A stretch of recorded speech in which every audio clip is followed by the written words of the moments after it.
h4, g6, knight takes h8. And this knight turns out to be really problematic for black. It helps support a lot of checkmates on the 7, and it's really hard to find in any sort of series where black can hope to survive them. Some of his problems lie in the fact that this position is just sort of better against promoting tries. Like, what can he really promote on here? If he promotes on the bishop, it's actually now guarded by the rook, so it can just take back. Similarly, promotions on the queen side, run into very rapid moves on the king side. And the knight is also supports checkmate so easily right now, with knight takes f7 just in one move if he doesn't take this back. So I really couldn't find anything here for black. I think it's just busted. So the main try after e5, knight h6 is to hope that he can survive this position and just play bishop g4, bishop takes d1. But as we've seen, this knight is just, you'd rather have played some other move here, and this knight is just inflexible here. So this is a classic example of king takes d1, bishop a6, bishop takes b7, bishop takes a8. But now the question of what the best spare move is comes into mind. In a game against Printos, I played king d2 and won it. But I think black has an interesting try here, which is to promote the f-pawn like in the d5, c6 lines we saw, d4, d5, c6 lines, and play king d7. And because he's stopped, the knight on h6 is actually serving a function in this line. It's blocking the h-pawn, so it turned out to have a point. This is a spare move he might have actually played on this 6 had he played it now. And it's hard to really get all the pieces off, although there are knight takes e5 check ideas. So this is not entirely clear. I'm not sure that white isn't winning here. I haven't analyzed it a lot, mainly because of e4, e5, knight h6.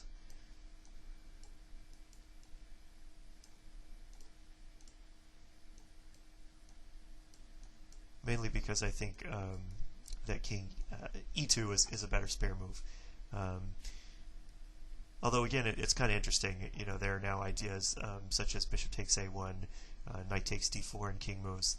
But I don't think delivering check is enough to survive this position if he only takes one piece, because all he's doing is equalizing material, and I don't think that that would be sufficient. And for example, there's this promoting try. As we assume, we should always look at these promoting tries first. King d7, but here white may have one of the very strong ideas in some of these types of series is white just moves the knights, plays rook b1, rook a1, b1, b8, rook b7 check, and those series are often very difficult. Even though in that particular position it's only 4 pieces to 3, the rook is annoyingly scattered and the king has to waste a tempo moving, and then it becomes really hard to stop all the promotable pawns on the board.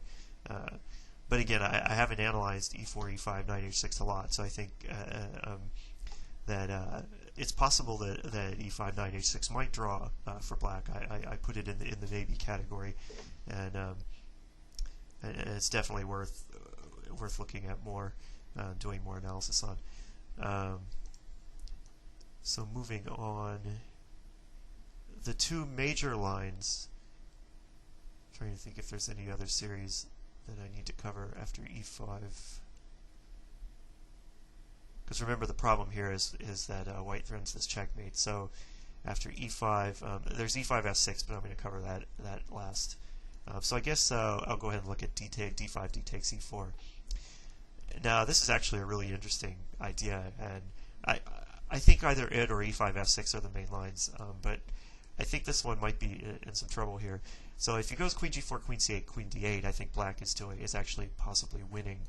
e3, e2, e takes f1, queen. The f1 square is horrible, but more importantly, because the f1 square is horrible, white has nothing. He cannot take a single piece in this position without getting checkmated. Because the f1 square is just horrible. We can see there's numerous mating patterns. It's very easy to checkmate the king here. So one common try was to play this idea of knight f3, king e2, d4, d5. The problem with any sort of random moves is that black just waits sees what white does, and then he finds some series that promotes or takes two pieces or does something good. And in this particular case, this was a series that had been around for a while, and people thought, this line was really good for white. But I found this very strong idea of g5, g4, bishop h6, bishop takes c1. I'm trying to remember what the last move was. Maybe, I can't remember if I had to move the king around. See, this is 1, 2, 3, 4. I did it with g takes f3. Maybe it was knight h6. I can't remember what the last move was, but at any rate, there are always ideas like this. I remember it was something that kept me from getting mated. So maybe knight f6, maybe knight h6. I can't remember, but maybe it was king e7 too. I'm not sure. But at any rate, whenever white is forced into this position, or either side is forced into this position where you have no moves, where you just don't have any easy play. You're like, what do you try to do here? You have to come up with just sort of random moves like king e2, h4, a4, or something. But then black just takes over the initiative. So I think that while it's possible there might be some 5 swarming try, black's king isn't really that bad, so swarming really shouldn't work here. And white having to spend 2 whole moves before he can even try to do anything is not that good. But all is not lost for white. He has this idea: d3, d takes e4, queen takes d8, check. And we saw this in my game against Printos. And one of the major problems here is that black would really like to play this idea: bishop h3, bishop takes g2, bishop takes h1. But this allows white a 2-piece grab. So this is almost like he was able to play queen g4, queen c8, queen d8, and then take a rook on the 8. So if he plays a move like bishop takes b7, bishop takes h1, bishop takes a8, and then we see this rook b7 check idea again. The bishop could be on either a8 or h1, which kind of complicates trying to analyze. But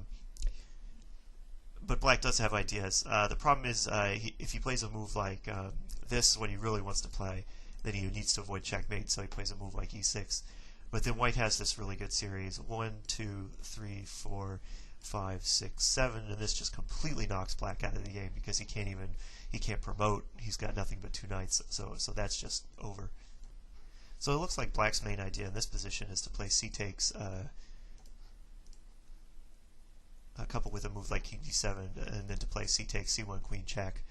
The problem is we run into this configuration where whenever white has a rook left, he has to deal with, for example, 1, 2, 3, 4, 5, 6, for example. Where to put these pieces is somewhat debatable. And a rook b7 check, and black runs into certain problems here. The e pawn is mobile. Black has to spend a move to get out of check, and in this position, like, what can he do? It's hard for him to eat all these things. I really, and even if there's some marvelous idea with king c6 and eating both the knights, and this rook being unable to move because of ghost, just remember that the bishop could always have been on h1 here. But this did lead to a composition of an interesting problem, which is to put a black pawn on f6, and then I believe this black has real chances here on the 8. This would be a nice black to play and win type position, I think, which would be 1, 2, 3, 4, 5, 6, 7, 8, and I believe this would make for a great problem, progressive chess problem that I don't see any way in for the king, and with no way, well, maybe there is a way in at least to f6, but I don't see any way in to take the h8 rook, and the white rook can't move except on its last move of its series, and I don't think there's a checkmate here. But at any rate, that's just an interesting little tangent. Oh, I forgot to cover. No, I didn't. I think I covered all of e4, e5, knight h6. I'm trying to remember. I might have missed something there. So it doesn't really look like black has anything. His only real idea there was that c takes c1 check move. This was what Printos played against me, and we thought this was a good series because one of the problems is if we suppose that now if black can't take bishop takes h1, that he's going to have to swarm and play like developing moves. Well, part of the problem is if he plays e5, he's sitting on this annoying idea of rook d1 and bishop g5 double check and mate. So this explains one of the reasons that if he plays e5, he generally wants to play either bishop e6 to stop this idea, because it gives the c8 square, or c6. But the problem with bishop e6 is it just runs into a lot of bishop takes c6 type stuff. It's another example of you don't really want to move pieces like that forward. But the problem with this c6 h5 series is I was just looking at this the other day and remembered that we had refuted this with this line, and it just looks like black is getting killed here. He's down, oh sorry, this knight is still back on b1. He's down 7 pieces to 5. He has to waste a lot of time just taking the queen off, and so it looks like white is winning that rather easily. So actually, this is looking good for white right now. So it's up to you guys if you want to try to hold this. I have faith in d5 de. Like, I feel like it should be a good move. It just doesn't feel like just playing like d3 de, queen d8 should be enough to win, because all it does is trades queens. So if we think about this position, black is, I really feel like he should have something here, but I'm just not sure what that something is, because a lot of ideas where he moves pieces out, I just find routine tries where white just takes 2 pieces and he's not getting mated. So then black just looks like he's losing materially, but maybe you guys can find something here. So yeah, this series is currently hurting for black. Black needs to find something. Maybe there's a solution somewhere in here. Maybe in this series black has something like a normal series. Maybe he can somehow survive with some bishop move or delivering check or something. Sometimes you can survive these positions where you take 1 piece back, equalize material, but you deliver check. And in this one, the pawns are at least somewhat reduced. Like d3, de, queen d8 did trade a set of pawns, so and d5, de also. So I think that that when you start trading pawns like that, you might be able to get to these positions you can hold, because neither side has pronable pawns. But for example, if black did do something like pawn e6 and bishop a1, you notice that we get these positions where maybe nothing's promotable. We just have to deal with this, and then so maybe so that series is still really needs to be looked at further. So I guess the hardest one to assess is e4, e5, f6, because it's just so slow for both sides. Black has now made d4, bishop g5, bishop at d8 unstoppable, or stoppable rather. It can't be done. So by preventing it, what does white do here? I guess the most direct, he just has a ton of ideas, but the most direct, which needs to be looked at first, is queen f3, queen takes f6, queen takes d8 check. Just taking the f pawn off and getting rid of the queen. It's similar to the d3 de series. But this one is worse, for white in a way, because like in the other series he'd moved both his d pawn and e pawn, and his king was in a better position. Although in black's king was in a better position also. So the question here really is trying to find some swarm try that works. I mentioned in a previous video that I thought this try was really good because it stopped like all the attempts to eat the a8 rook. It stopped all these 2-piece grabs, but this amazing move with playing bishop d3 and then taking the rook off on f8 appears to. I haven't found anything for black in that position.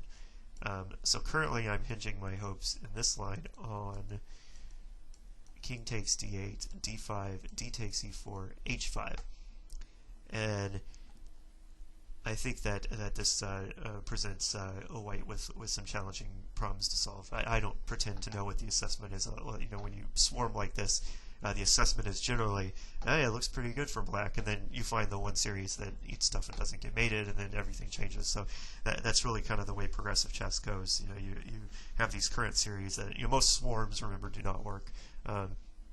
But in this particular one, it's possible that they do, because white had not actually eaten a piece. It's hard when you're swarming against queen ga4, queen c8, queen d8, you're down a piece. But swarming against queen f3, queen f6, queen d8, you're not down anything. So some possible white tries here.